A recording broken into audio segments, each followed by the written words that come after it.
are back with the Looking Glass Forum, and we are rising together to recover the truth from obscurity, and awakening to the sinister forces moving to dismantle our liberties and to collapse the free world. The lies are many, and the truth is one.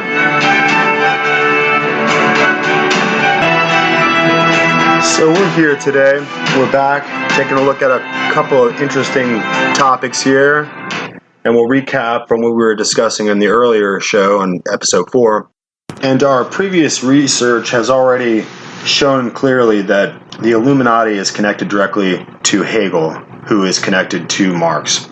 And this is not something that we are supposed to know historically, since these closed associations were conducted covertly, and they're supposed to be issues that are kept secret. But in Hegel's time, we can see that the Great Terror that broke out in France was a direct consequence of radical, violent revolt incited by the occult associations and illuminated lodges. For instance, the Egyptian lodges were one of the many esoteric initiations which were recruiting acolytes for the Illuminati, and so these outward public lodges and esoteric mystery schools, as it were, served as a front for the masters behind the scenes. And we could already see that even in the 1700s that they had a program for operating in academia. The main center of the activities of the Illuminati were centered around Ingolstadt University in Bavaria, which was a college campus, a university of canon law.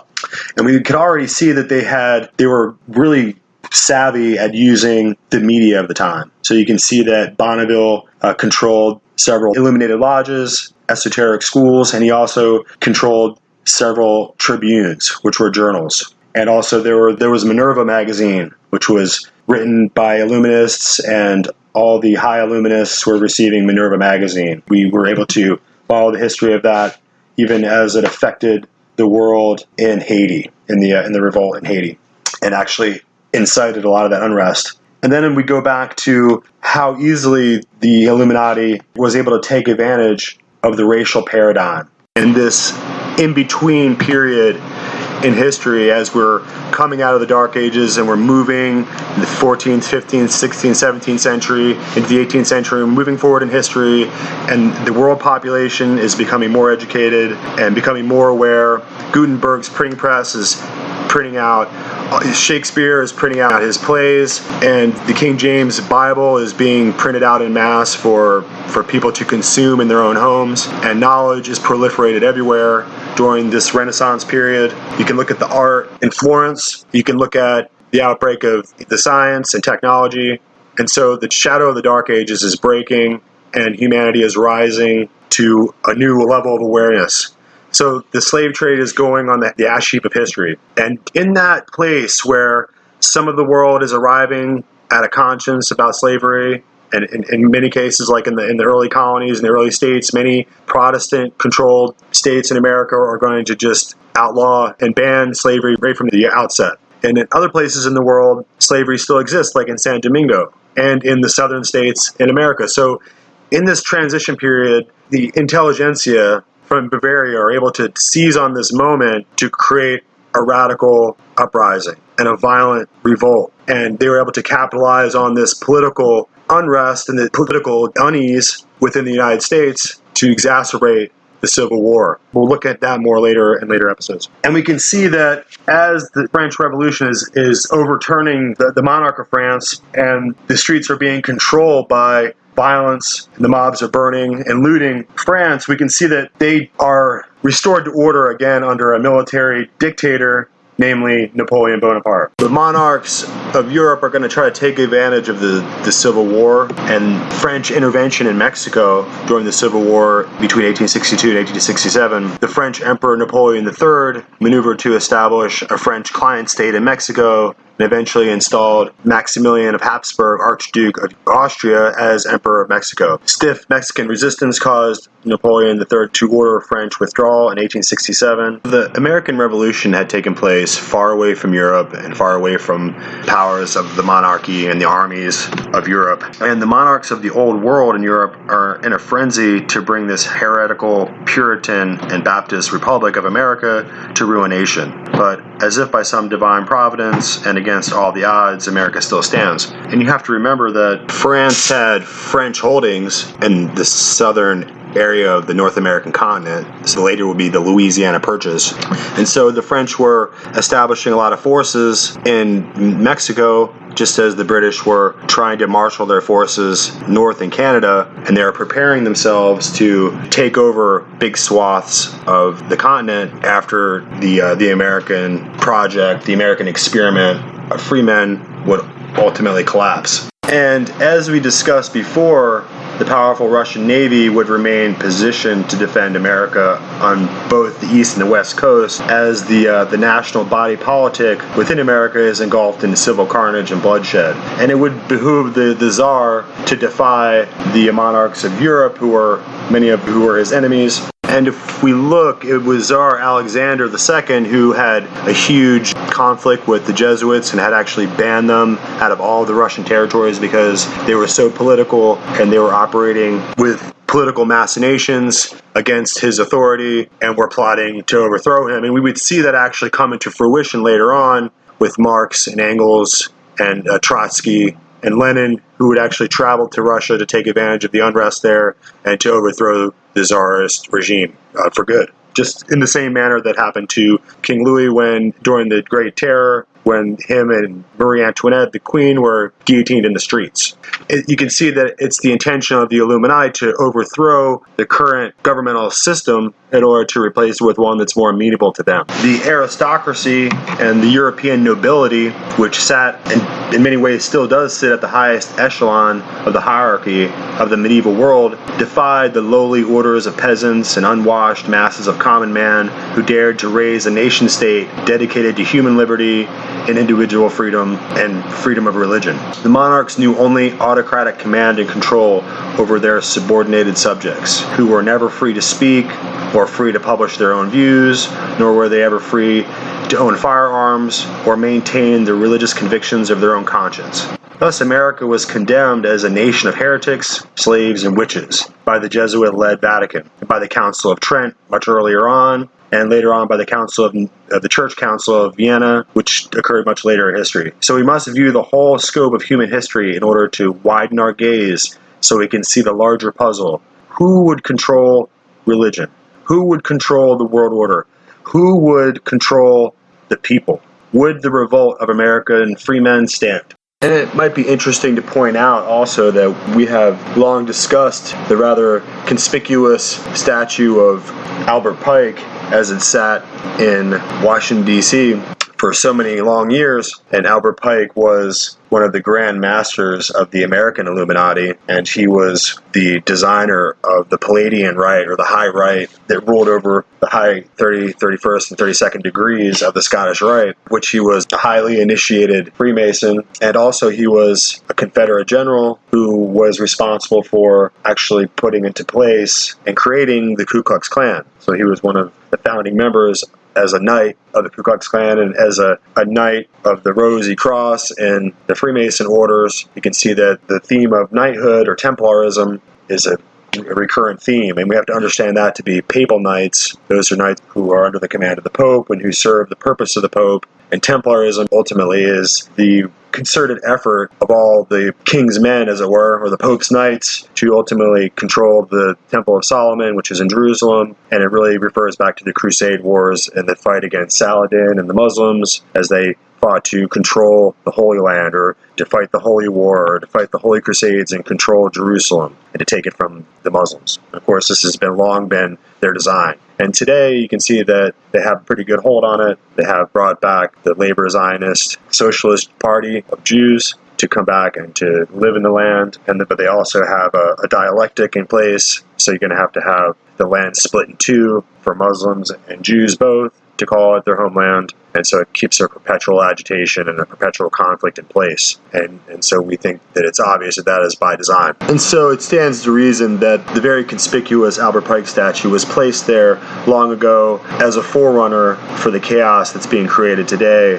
And it was situated there to be a very conspicuous target for those who would become educated later on about these matters relevant to the freedom of the slaves. And I think they looked forward and they saw that eventually there would be a social convulsion over the issue of slavery in the past, and that it could be utilized just as it was in Haiti and San Domingo to create a revolt. And so they had always kind of sought to create a rivalry and a discontent among peoples. And even the writers of the Constitution, the early forefathers, knew that as we approach Abraham Lincoln and the Civil War, they knew that when they gave emancipation, that there would be a dilemma in trying to help men step from abject slavery and bondage into the status of free men who would have to be self-sufficient, have to learn to read and write, and to make it on their own and survive by their own hard work rather than being under the protection of the plantation masters who had taken care of, or whether there was sufficient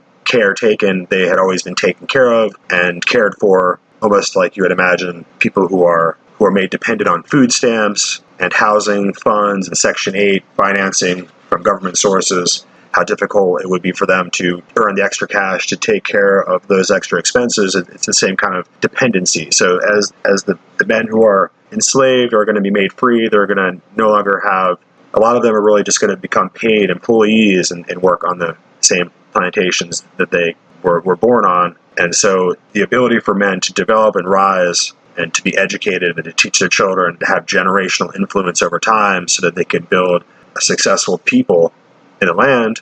I mean, this is before the idea of blacks and whites being married was ever even coming to be. I mean, obviously Thomas Jefferson had thought of it and found that black women were intelligent and handsome to look at, but on some level, the European populace and the sub-Saharan African populace that was in America at the time would ultimately have to learn how to rectify this master and slave dialectic, as Hegel discussed it. And so that's where we're at today. So I think that it's interesting that the Albert Pike statue was targeted and destroyed, and that President Trump said that he would put it right back up again, even though he was a Confederate general who created the KKK, who was a high Illuminati agent and was responsible for building the ranks of Scottish Rite Freemasonry in the high degrees that controlled them above the 33rd degree.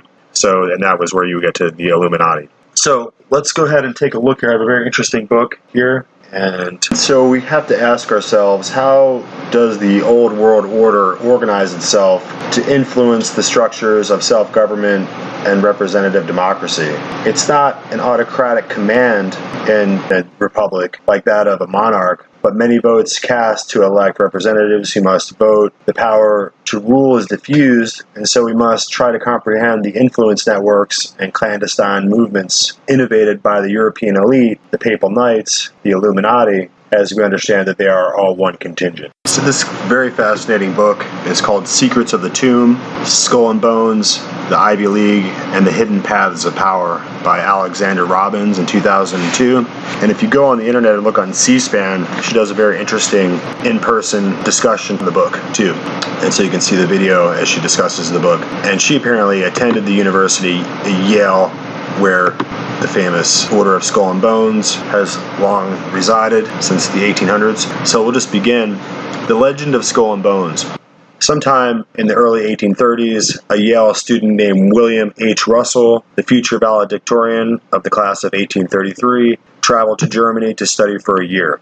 Russell came from an inordinately wealthy family that ran one of America's most despicable business organizations of the 19th century. Russell and Company was an opium empire. Russell would later become a member of the Connecticut State Legislature, a general in the Connecticut National Guard, and the founder of the Collegiate and Commercial Institute in New Haven. While in Germany, Russell befriended the leader of an insidious German secret society that hailed the Death's Head as its logo. Russell soon became caught up in this group, itself a sinister outgrowth of the notorious 18th century secret society, the Illuminati. When Russell returned to the United States, he found an atmosphere so anti-Masonic that even his beloved Phi Beta Kappa, the Honor Society, had been unceremoniously stripped of its secrecy.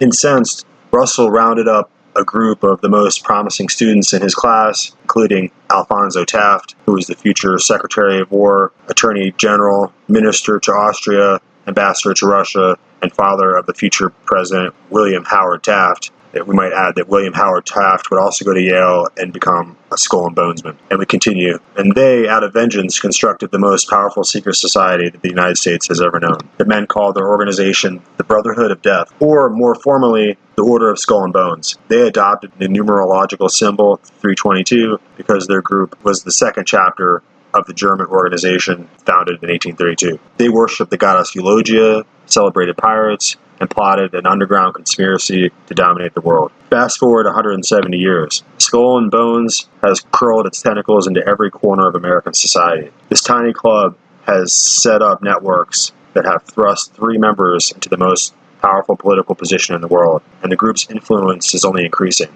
The 2004 presidential election might showcase the first time each ticket has been led by a Bonesman. That was the Bush-Kerry election. Both Bush and John Kerry were Skull and Bones. The secret society is now, as one historian admonishes, an international mafia, unregulated and all but unknown. In its quest to create a new world order that restricts individual freedoms and places ultimate power solely in the hands of a small cult of wealthy, prominent families, Skull and Bones has already succeeded in infiltrating every major research, policy, financial, media, and government institution in the country. Skull and Bones, in fact, has been running the United States for years. Skull and Bones cultivates its talent by selecting members from the junior class at Yale University, a school known for its strange Gothic elitism and its rigid devotion to the past. The society screens its candidates carefully, favoring Protestants and white Catholics with special affection for the children of wealthy East Coast Skull and Bones members. Skull and Bones has been dominated by about 24 of the country's most prominent families, namely Bush, Bundy, Harriman, Lord, Phelps, Rockefeller, Taft, and Whitney among them, who are encouraged by the society to intermarry so that its power is consolidated. In fact, Skull and Bones forces members to confess their entire sexual histories so that the club, as eugenics overlords, can determine whether a new Bonesman will be fit to mingle with the bloodlines of the powerful Skull and Bones dynasties. A rebel will not make Skull and Bones, nor will anyone whose background in any way indicates that he will not sacrifice for the greater good of the larger organization. As soon as initiates are allowed into the tomb, a dark, windowless crypt in New Haven with a roof that serves as a landing pad for the society's private helicopter, they are sworn to silence and told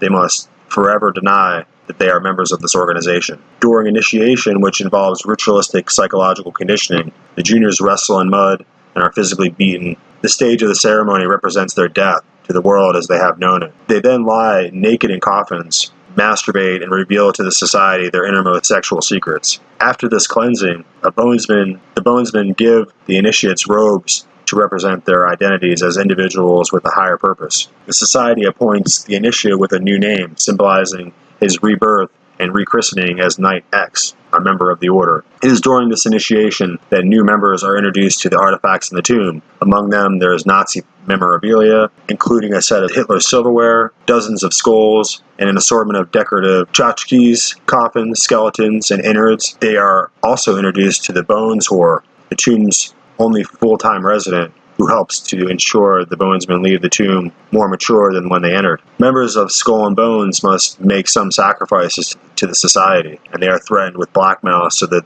they remain loyal. But they are remunerated with honors and rewards, including a graduation gift of $15,000 and a wedding gift of a tall grandfather clock. Though they must tithe their estates to the society, each member is guaranteed financial security for life. In this way, Bones can ensure that no member will feel the need to sell the secrets of the society in order to make a living. And it works. No one has publicly breathed a word about his Skull and Bones membership ever. Bonesmen are automatically offered jobs at the many investment banks and law firms dominated by their secret society brothers. They are also given exclusive access to the Skull and Bones Island, a lush retreat built for millionaires, with lavish mansion and a bevy of women at the members' disposal. The influence of the cabal begins at Yale, where Skull and Bones has appropriated university funds for its own use, leaving the school virtually impoverished. The Skull and Bones corporate shell, the Russell Trust Association, owns nearly all of the Yale University's real estate, as well as most of the land in Connecticut. Skull and Bones has controlled Yale's faculty and campus publications so that students cannot speak openly about it. Year by year, the campus's only anti-society publication, which is called Year by Year, stated during its brief tenure in 1873, the deadly evil is growing. The year in the tomb at Yale instills within members an unwavering loyalty to Skull and Bones. Members have been known to stab their Skull and Bones pins into their skin, keep them in place during swimming or bathing. The Knights, as the student members are called, learn quickly that their allegiance to the society must supersede all else. Family, friendships, country, God. They are taught that once they get out into the world, they are expected to reach positions of prominence so they can further elevate the society's status and help promote the standing of their fellow bonesmen who will come after them. This purpose has driven bonesmen to ascend to the top levels of so many fields that, as one historian observes, at any one time, the order can call on members in any area of American society to do what has to be done. Several bonesmen have been senators, congressmen, Supreme Court justices, and cabinet officials. There is a bones cell in the CIA, which uses the society as a recruiting ground because the members are so obviously adept at keeping secrets. Society members dominate financial institutions such as J.P. Morgan, Morgan Stanley, Dean Witter, Brown Brothers Harriman, where at one time more than a third of the partners were bonesmen. Through these companies, Skull and Bones provided financial backing to Adolf Hitler because the society then followed a Nazi and now follows a neo-Nazi doctrine. At least a dozen bonesmen have been linked to the Federal Reserve, including the first chairman of the New York Federal Reserve. Skull and Bones members control the wealth of the Rockefeller, Carnegie, and Ford foundations. Skull and Bones has also taken steps to control the American media. Two of its members founded the law firm that represents the New York Times, and plans for both Time and Newsweek magazine were actually hatched in the Skull and Bones tomb. The society has controlled publishing houses such as Farrar, Straus, and Euro. In the 1880s, Skull and Bones created the American Historical Association, the American Psychological Association, the American Economic Association, and the American Medical Association, so that the society could ensure that the history would be written under its terms and promote its objectives. The society then installed its own members as the presidents of these associations. Under the society's direction, bonesmen developed and dropped the nuclear bomb, choreographed the Bay of Pigs invasion. Skull and Bones members had ties to Watergate, the Kennedy assassination. They controlled the Council on Foreign Relations, Trilateral Commission, so that they can push their own political agenda. Skull and Bones government officials have used the number 322 as codes for highly classified diplomatic assignments. The society discriminates against minorities and fought for slavery. Indeed, 8 out of 12 of Yale's residential colleges are named for slave owners, while none are named for abolitionists. The society encourages misogyny. It did not admit women until the 1990s because members did not believe women were capable of handling the Skull and Bones experience, and because they said they feared incidents of date rape. This society also encourages grave robbing. Deep within the bowels of the tomb are the stolen skulls of Apache Chief Geronimo, Pancho Villa, and former President Martin Van Buren. Finally, the society has taken measures to ensure that the secrets of Skull and Bones slip ungraspable like the sand through open fingers. Journalist Ron Rosenbaum, who wrote a long but not very probing article about the society in the 1970s, claimed that a source warned him not to get too close. "What bank do you have your checking account at?" this party asked him, in the middle of the discussion of the Mithraic aspects of Skull and Bones ritual. "I named the bank." "Aha," said the party. "There are 3 bonesmen on the board. You'll never have a line of credit again. They'll tap your phone." And he continues, the source continued, "The alumni still care. Don't laugh. They don't like people tampering and prying. The power of Bones is incredible. They've got their hands on every level, on every lever of power in the country. You'll see. It's like trying to look into the mafia." In the 1980s, a man known as Steve had contracts to write 2 books on the society using documents and photographs he had acquired from the Bones crypt, but Skull and Bones found out about Steve. Society members broke into his apartment, stole the documents, harassed the would-be author, and scared him into hiding, where he has remained ever since. Books were never completed. Universal Pictures thriller The Skull is 2000, an aspiring journalist is writing a profile of the society for the New York Times. When he sneaks into the tomb, the skulls murder him. The real Skull and Bones tomb displays a bloody knife in a glass case. It is said that when a bonesman stole documents and threatened to publish secrets, the members did not pay him a determined amount of money. They used that knife to kill him. This, then, is the legend of Skull and Bones. So it really is a very interesting book here. It goes on to discuss later in the book that during the initiation, they line up the different initiates by their stature, their height, from tallest to shortest, and this plays a role in the ritual. And one of the bonesmen, who is already a graduate and is performing the initiation for the new arrivals, the junior class. And here I'm quoting one of the bonesmen clad in a devil's costume, who lies in wait, and the 4 brawniest knights serve as shakers, who in early times may have worn only jockstraps and sneakers, and a knight with a deep voice dons a Don Quixote costume, and another senior dressed as the Pope sits in a chair with his slippered foot resting on a large skull, and it goes on to say the initiates take turn kneeling down and kissing the slippered foot of the Pope. And that is a very interesting detail that she includes in here that must not be overlooked. And we have to say that in a lot of occult circles, it's well known that Don Quixote represents the superior general of the Society of Jesus.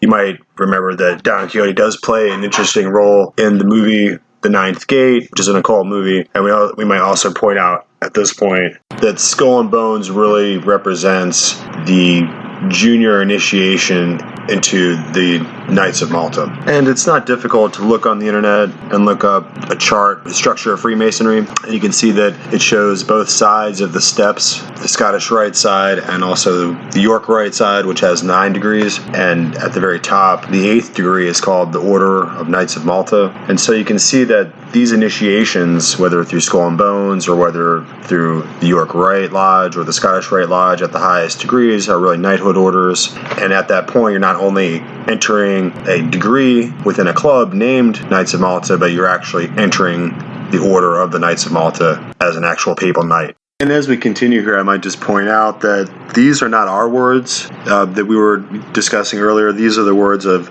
the author. And so we're discussing different authors. We'll be looking at the history of the Order of Skull and Bones from different angles. So we have to kind of take into consideration the author's perspective as we move forward.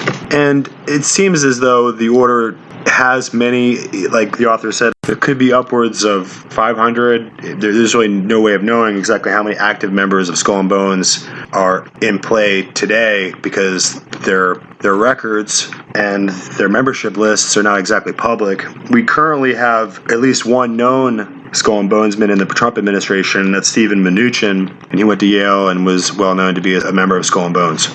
And he's the Secretary of the Treasury, I believe. So we're going to take a look also at another rather famous book that's virtually unknown, and it's an in-depth critical exposure of this radical group of provocateurs. Skull and Bones is a quintessential power group operating in secret, which yields incredible influence, and would be the quintessential secret society orchestrated as a mainline change agent within the federal government for nearly 200 years. The veil of secrecy surrounding the order is so complete that even today very few know anything substantive about the group, and very recently the now famous Order of Skull and Bones took in the first female initiate, leading many to speculate that the order is now merely a relic of its former strength, an empty shell of its original epic sweeping power within the federal government and most prominently within the CIA. And of course, famously, the George Bush, John Kerry election was a typical Skull and Bones election, where both the candidates, though they appeared to be in opposition parties to the ignorant population of voters who genuinely believed they represented divergent political views, they were really, in reality, both Skull and Bones initiates, or Bonesmen, which is the moniker they call one another. The widely acclaimed movie called The Good Shepherd depicts this power group in great detail, and I advise you watch it if you're interested in the subject. It's pretty good. We're going to take a look at Anthony Sutton's work after this, but right now I want to also do a little section here. This is another book, Inside Secret Societies, What They Don't Want You to Know, by Michael Benson. Does a little write-up here, which I think is just fascinating. So you go to the section Skull and Bones, and I'll start to read here. Yale's Skull and Bones is a super secret society whose members include one of the most powerful men in the world, including George H.W. Bush and George W. Bush, and whose initiation rites involve nude wrestling and lying in a coffin in only underwear and recounting adolescent sexual experiences. These rites take place in a windowless tomb within the Skull and Bones mausoleum-like meeting house on the Yale campus. It sounds silly, but the influence of the group is anything but that. Members of Skull and Bones are called Bonesmen. Only 15 new members are inducted each year. Among the early influential Bonesmen were the sons of railroad magnate Edward H. Harriman, William Averill, who joined in 1913, Edward Rowland Noel, who joined in 1917. The elder President Bush's father, Prescott Bush, also became a bonesman in 1917. Bonesman McGeorge Bundy, who joined in 1940, and was National Security Advisor to President John F. Kennedy and Lyndon B. Johnson, as well as the president of the Ford Foundation from 1966 to 1979. Later members have included Frederick Smith, the founder of Federal Express, Richard Pershing, the grandson of General John J. Pershing, who was killed during the Tet Offensive and the Vietnam War. Many bonesmen have gone on to become officials for the Central Intelligence Agency. Skull and Bones began in 1832 at Yale University, so we'll go on to page 194. Though more than 170 years old, there have been fewer than 2,000 bonesmen in total. Its founders were Alphonso Taft, General William Huntington Russell. Taft was the father of William Howard Taft, who was also a bonesman and the only man to serve both as President of the United States and as Chief Justice of the Supreme Court. Alphonso Taft served as Secretary of War and Attorney General under the President Ulysses S. Grant. He also served as U.S. Minister, which is an ambassadorship title, to Austria-Hungary and Russia, also under President Chester Arthur. The Tafts of Cincinnati, Ohio, were not a religious family. If pressed, the family said that they were Unitarian, which merged various parts of different religions. General Russell came from one of Boston's most respected families and served with the Connecticut legislature. The Russells, it is said, initially made their fortune in the slave trade and later on by smuggling opium into the country. I'll just make a side note here that during that time, the Russells made money smuggling opium into China, and it was the first and second opium wars, Mandarin China. So just keep that in mind. That's where all the opium smuggling was taking place. So back to the text here. The Russells, it is said, initially made their fortune in the slave trade and by smuggling opium into the country, which is the reason the new secret society adopted the pirate symbol, the skull and crossbones. Although the use of the symbol can be found in secret societies long before the birth of Skull and Bones or the Russell family's businesses, the pirate symbol was used as the flag of the Knights Templar. It has been suggested that the Skull and Bones chapter opened at Yale in 1832 was merely a new chapter of a pre-existing society in Germany, the German Illuminati, or in other words, Bavarian Illuminati. So back to the text. Many of the Skull and Bones initial rituals and symbols are similar to those of Freemasonry. Although Skull and Bones does not officially exist, it was incorporated in 1856 under the name Russell Trust. Not all of the group's Thursday and Sunday meetings take place on the Yale campus. Some meetings of Skull and Bones are said to be held at Deer Island, which is in the St. Lawrence River. And he goes on to say that the S is not in the word island, so it's spelled Deer Island, I-L-A-N-D. The S was left out of the word island for unknown reasons at the request of the Bones member. So if you're trying to do a little research on Deer Island, it's Deer Island without an S. To become a member, you have to be a junior at Yale University. Each year, only 15 new members are chosen. New members are called knights. Older members are called patriarchs after they've graduated. Although there are hundreds of living members, only about 30 different families are represented. Obviously, the proper breeding is a key factor in being chosen as a member. According to Ron Rosenbaum, a New Yorker Observer columnist who wrote about in Esquire magazine, you get the feeling that there's a lot of intermarriage between these Bones families. Year after year, there will be a Whitney Townsend Phillips in the same Bones class as a Phelps Townsend Whitney. In fact, one could make the half-serious case that functionally Bones serves as a kind of ongoing informal establishment eugenics project, which leads to the question, is there an aristocracy in the United States? Did the American Revolution really deliver us from the domination of nobility? Not necessarily. According to Gary Boyd Roberts of the New England Historic Genealogical Society, 19 U.S. presidents have descended from Edward III. Bonesman George W. Bush, leader of the free world, can trace his heritage back to Charlemagne and Alfred the Great. Rosenbaum, who lived next door to the Skull and Bones tomb during his years at Yale, goes on to say, what Skull and Bones does is take preppy Prince Hals and gives them a sense of mission. Rosenbaum is referring to the carefree Shakespeare character who goes on to become the heroic Henry V. One Bones ritual involves kissing a skull. Rosenbaum says the ritual emphasizes a sense of mortality, that life is short and you have a mission to make something of your life.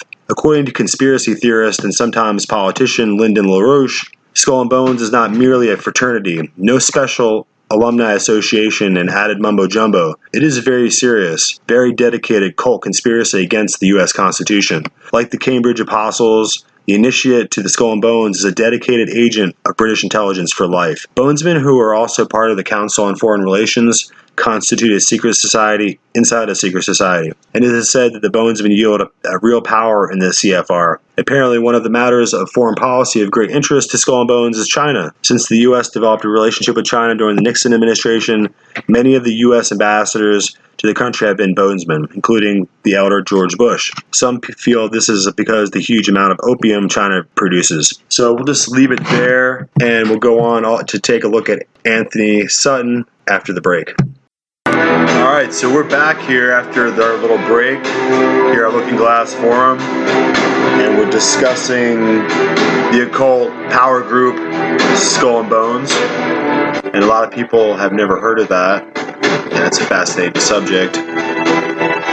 So I want to leave you with a lot of these details, and as we're reading both these authors, so we're reading excerpts earlier from Alexander Robbins' book, and just now we read some excerpts from Inside Secret Societies by Michael Benson. And so when you compare these two authors' work, you can see that maybe they've never met, but they're having to go back into the historical record and do their research and come up with the facts. And so as you compare the two authors, you can start to see overlaid, you get a really good definition of what is actually happening there. So we have to move on to an important, maybe more obscure author, definitely an academic, and who was one of the ones to originally bring out the whole discussion about Skull and Bones in 1983 out into the light of day. And most of these later authors are going to draw from Anthony C. Sutton's books. And if you go on YouTube, even though sometimes they get taken down a lot, you can see Anthony Sutton's interviews. He does some really interesting interviews. And he goes into the depth as a researcher and really untangles what is happening with Skull and Bones. So it's not enough to just know that they went to Yale and that they joined the Order of Skull and Bones, but you have to follow their lives and their trajectory of their careers and to see what Skull and Bones is actually achieving as a group. So we have this nice little write-up here I want to take a look at. It's kind of a review of Anthony C. Sutton's America's Secret Establishment and Introduction to Order of Skull and Bones. This, again, was 1983. So we're going to do a little review of the book, and it has this pre-write-up here. And this is by Rolf Kenneth Aristos, and he does a nice breakdown. And I'm going to start to read. When Anthony C. Sutton worked on America's Secret Establishment, he at last found the answers to many of the puzzles in his earlier books, in which he had documented highly unpatriotic and quote-unquote suicidal behavior on behalf of the U.S. government in their support and development of Marxist Soviet and Nazi Germany. Thus, after 16 books and 25 years of basic research, he considered this book to be his most important, his magnum opus. And it shows a nice picture here of Anthony C. Sutton, General William Huntington Russell, 1809 to 1885, and Alphonso Taft, 1810 to 1891, father of the 27th U.S. president, founded in 1832 at Yale University, the secret society, the Order of Skull and Bones, otherwise known as the Order. In 1876, there was a break-in in their temple. A pamphlet was found and published. The pamphlet had some information about the Order's origins, and this is one of the excerpts from that pamphlet. Bones is a chapter of a corps in a German university. It should properly be called not Skull and Bones Society, but Skull and Bones Chapter. General Russell, its founder, was in Germany before his senior year and formed a warm friendship with a leading member of a German society. He brought back with him to college authority to found a chapter here. Thus, Bones was founded. We know that General Russell went to Germany to study at the university in 1831, 1832. And we might point out here that this was the same year when Hegel had died. So it was in this early period of the 1830s when Georg Friedrich Wilhelm Hegel, the famous author, would die and have a funeral, a somewhat elaborate, celebrated, a highly publicized funeral. So Russell was traveling to Germany at this time when he made this important trip to Germany at the same time, coinciding with the funeral and the death the following year of Hegel. So it's important to point that out. So we go back to the text. The German society certainly seems to have been inspired by some of the core ideas of the former Order of the Illuminati, 1776 to 1785. We don't have to assume more affinity between the two orders than that. The Order of Skull and Bones is outwardly nothing more than a college fraternity to which each year precisely 15 males, students in their senior year, are invited. If they accept the invitation and go through with the initiation ritual, they become knights for the rest of their senior year, and afterwards they become lifelong members and patriarchs. The initiation ritual has some Masonic death, rebirth, and or satanic light features. The students must lie naked in the coffin. The patriarchs are wearing skeleton suits and behave as possessed lunatics. Real human skulls and bones are used in the ritual, maybe some satanic paraphernalia. The purpose of the ritual is apparently to create a strong bonding between the members and brainwashed loyalty to the order. The college fraternity aspect of the order is just serving as a recruiting center. The real purpose of the order is concerned with the future of the postgraduates after they leave Yale. The patriarchs have annual meetings at Deer Island, and the Russell Trust Association is run entirely by patriarchs. Each member receives a thick black leather-bound book where all the members, both dead and alive, back to 1833, are listed. Out in the society, the initiates are supposed to help one another and their carriers, but their most important job is their mission to help to transform the American culture and society, indeed the whole world, towards what Sutton has chosen to call the New World Order. This New World Order will be totalitarian, the state will be absolute and supreme, the individual will have no immanent value. This totalitarian view of the ideal relationship between the state and the individual is based on the works of the obscure German philosopher Georg Wilhelm Friedrich Hegel. We were just speaking about him. 1770 to 1831. So that was the year in 1831 when he died, and that was exactly the time, the following year, when Russell would travel to Germany, spend a year going to school there and come back to Yale, and that's when Skull and Bones would begin. The ideas of Hegel pervade the order.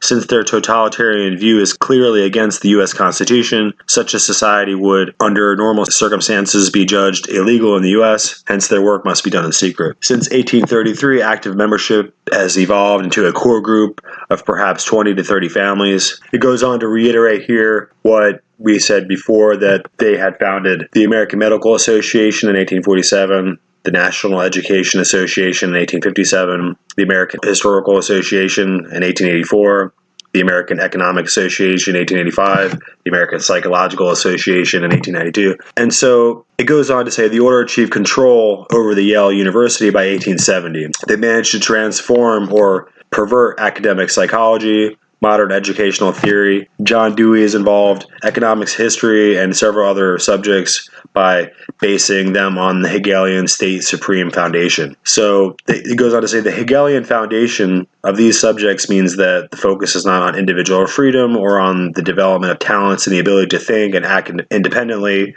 but to be in the cog in the wheel, to be able to learn how to just serve your part, to go along if you want to get along, quote unquote. The CIA recruits agents and operatives from this order, and some have considered the order to be the cradle of the CIA.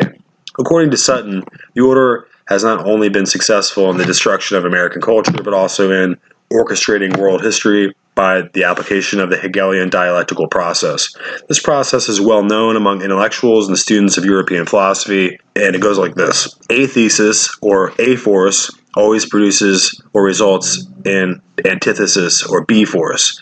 This conflict between two results in a synthesis creates an outcome called C force. The synthesis is identical with the new thesis, and in this way the dialectical process goes on. It's kind of a confusing way to break it down, but it's, in other words, using two extremes and causing them to clash with one another, and to use the destruction in that process as a creative process to create an outcome that you want to control. The application of the Hegelian dialectical process takes this form. If you have sufficient control over both force B and force A, you can intensify the conflict between them, and then direct this conflict or war towards a synthesis, which in reality is what you wanted to achieve in the first place. In real life, the masterminds behind the scheme may not only achieve the desired outcome, they will also make huge profits by the industrialization and financing the needs of both parties during the conflict of the war. So in the aftermath of the war, both parties will have suffered great losses. The masterminds will be more powerful than ever. Of course, in order to manipulate the world events in this way, the New World Order plotters have to be an extremely powerful hidden player in the global chess game, and they will need the very best intelligence organizations and networks to work for them. Once the world has unmasked them, they will become an ordinary visual player like the others. So we'll just drop down here. Sutton writes in 1983, college textbooks present war and revolution as more or less accidental results of conflicting forces. The decay of political negotiation into physical conflict comes about, according to these books, after valiant efforts to avoid war. Unfortunately, this is nonsense. War is always a deliberate, creative act by individuals. Western textbooks also have gigantic gaps. For example, after World War II, the tribunals set up to investigate Nazi war criminals were careful to censor any materials recording Western assistance to Hitler. By the same token, Western textbooks on Soviet economic development omit any description of the economic and financial aid given to the 1917 revolution and subsequent economic development by the Western firms and banks. Revolution is always recorded as a spontaneous event by the political and economically deprived against an autocratic state. Never in the Western textbooks will you find out the evidence that revolutions need financing, and the source of the finance in many cases traces back to Wall Street and Skull and Bones. Consequently, it can be argued that our Western history is every bit as distorted, censored, and largely useless as that of Hitler's Germany or the Soviet Union or Communist China. No Western foundation will award grants to investigate such topics. Few Western academics can survive by researching such theses, and certainly no major publisher will easily accept manuscripts reflecting such arguments. In fact, there is another largely unrecorded history, and it tells a story quite different than our sanitized textbooks. It tells a story of the deliberate creation of war, the knowing finance of revolution to change governments, and the use of conflict to create a new world order. One application, and so now that was the end of the quote for Anthony Sutton. It goes on with the review. One application of the dialectic process was to build up both Marxist Soviet Union and Nazi Germany, and then to instigate a war between them. Two banking firms served as a central connection between the order and the establishment and the Marxist Soviets on the one hand, the Nazi Germany on the other. Chase National Bank, dominated by the Rockefellers since 1930, and Brown Brothers Harriman Company, dominated by the Harriman and Bush families. The synthesis of World War II was the United Nations. So after they were able to use communism and Nazism to clash with one another, of course, the outcome was the United Nations, a step towards a totalitarian one world order. After World War II, the two dialectic arms were capitalism and the Marxist Soviet Union. So you had the United States on one hand, and you had the Soviet Union on the other hand, and there was the Cold War, and there was the Berlin Wall, for instance. So there was the dialectic process in place. Since Sutton has documented these conspiracy facts in his earlier books, the focus of America's secret establishment, 1983, was to establish that Skull and Bones have had the central role in this chess game. Sutton goes on to write some more here. In his book, quote-unquote, the previously described official Harriman biography suggests that William Averell Harriman, given his decades on the political inside, must be well aware of the dependence of the Soviet Union on Western technology, that the Soviet Union can make no economic process without Western enterprise technology. In fact, Stalin himself told Harriman as much back in 1944. Here's an extract from a report by Ambassador Harriman in Moscow to the State Department, dated June 30th, 1944.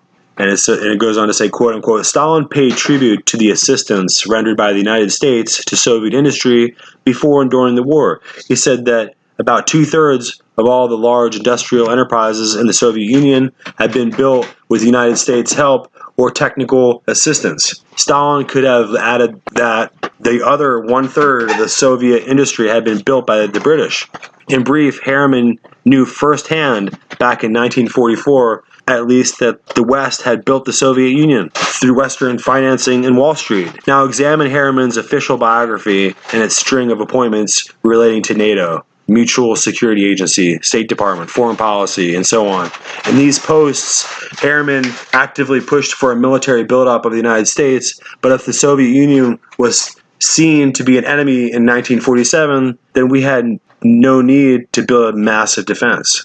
What we should have done was cut off technology and cut off their technological development. There was no Soviet technology. There was no infrastructure development whatsoever. And Harriman knew there was no Soviet technology available. Furthermore, Harriman has been in the front line of the cry for more trade with the Soviet Union. Trade is the transfer vehicle for technology. In other words, Harriman has been pushing two conflicting policies at the same time: a buildup of Soviet power by export of our technology to them, and a Western defense against the buildup of that power.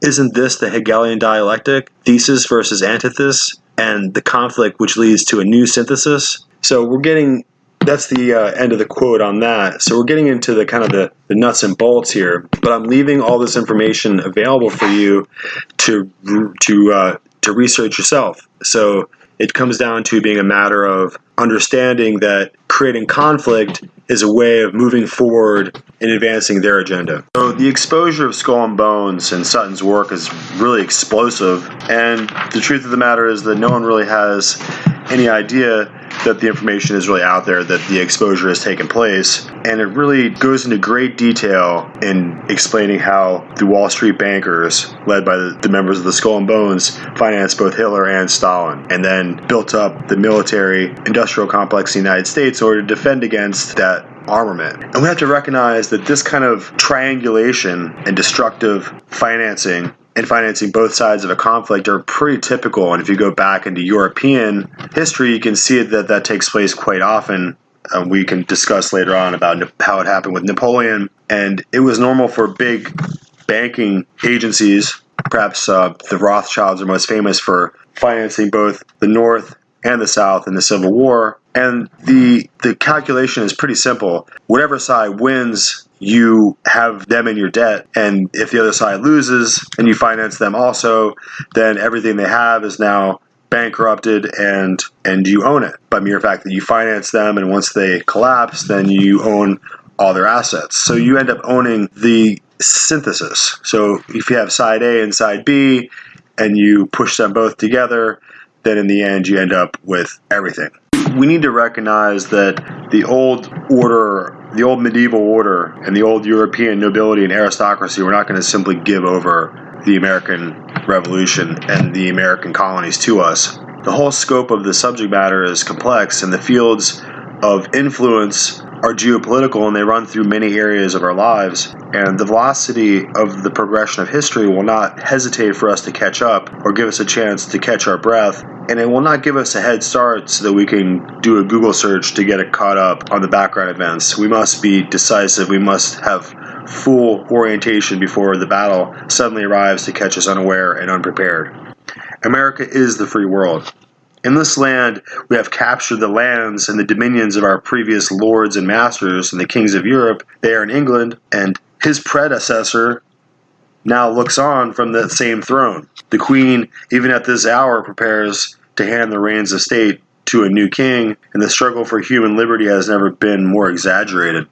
The Constitution laid as the foundation for this great nation by men long ago expresses their intention to create a land and a world for their children where they would be free. And in doing so, they would have set this American Revolution in perpetual war for human liberty. And the cause is ours today.